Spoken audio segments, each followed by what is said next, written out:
যে অন্যায় অবিচার এবং জুলুম হত্যাযোগ্য গণহত্যা চলছে এর প্রতিবাদে বিএনপি সহ সর্বত্রই যে দাবি তুলেছেন আমরাও এর সাথে একমত আছি।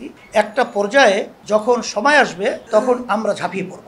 তাদেরকে মূলত আসলে তারা ধরে নিয়ে তারপর জোরপূর্বক তাদেরকে কথা বলানো হয়েছে এবং এই কথাটা বাস্তবতা হলো এটা সরকারের পক্ষে যারা বিভিন্ন সন্ত্রাসী এবং নৈরাজ্যতা এবং অন্যায় যারা লালন করছে তাদেরই সাজানো শিখানো তাদের মুখ থেকে মাইক হিসেবে আসলে বাস্তবতা বক্তব্যটা তারা দিয়েছে।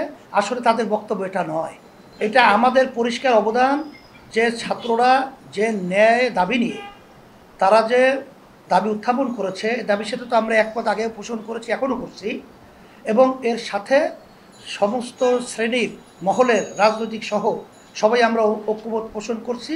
এখন আজকে সাংবাদিক মাধ্যমে এখন আমরা এটা ঐক্যমত পোষণ ঘোষণা করছি এবং এই আন্দোলন যতক্ষণ পর্যন্ত এই হত্যাকাণ্ডের এই নির্বিচারে আমাদের ভাইদেরকে আমার ছাত্রদেরকে এবং আমার বাংলাদেশের জনগণকে মানুষকে যেভাবে অন্যায়ভাবে গণহত্যা রূপ নিয়েছে এবং করেছে এটার যতক্ষণ পর্যন্ত এর বিচার এই বাংলার জমিনে না হবে ততক্ষণ পর্যন্ত আন্দোলন সংগ্রাম ন্যায়ের পক্ষে আমাদের চলবেই করতেই থাকবে ইনশাআল্লাহ। আমাদের ইসলামী আন্দোলন বাংলাদেশ প্রতিষ্ঠিত হয়েছে ন্যায়ের পক্ষে অন্যায়ের প্রতিবাদে।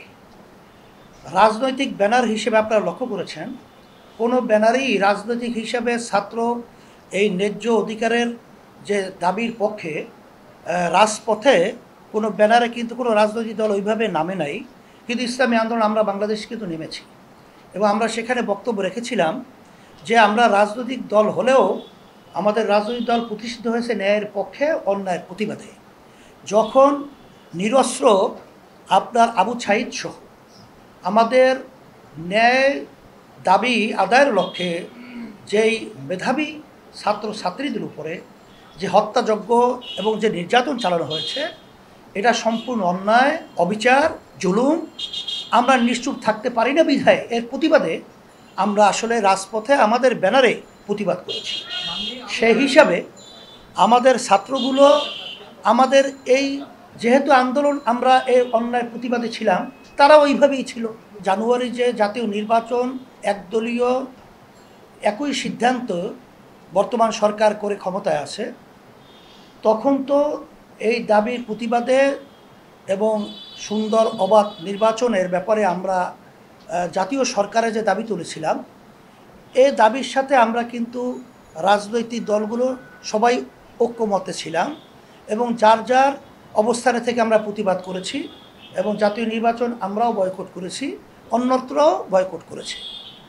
আজকে ধারাবাহিকতায় যে অন্যায় অবিচার এবং জুলুম হত্যাযোগ্য গণহত্যা চলছে এর প্রতিবাদে বিএনপি সহ সর্বত্রই যে দাবি তুলেছেন আমরাও এর সাথে একমত আছি এবং আমরা রাজনৈতিক দল সহ সবাই আমরা আলোচনা পর্যালোচনা এবং তাদের সাথে যোগাযোগ সহ বিভিন্ন পর্যায়ে আমরা করে যাচ্ছি।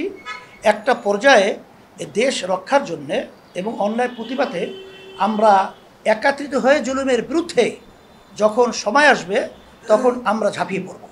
এখানে ইসলামী আন্দোলন বাংলাদেশ এটা আমাদের একটা রাজনৈতিক ভিন্ন প্ল্যাটফর্ম। বিএনপি একটা প্ল্যাটফর্ম, সে তাদের প্ল্যাটফর্ম থেকে তারা দাবি করেছে, আমরাও আমাদের দাবি কিন্তু একই, কিন্তু এখানে সাথে না সাথে এরা সময়ের পরিপ্রেক্ষিতে আমরা সেই অবস্থা পরিষ্কার করবো ইনশাআল্লাহ।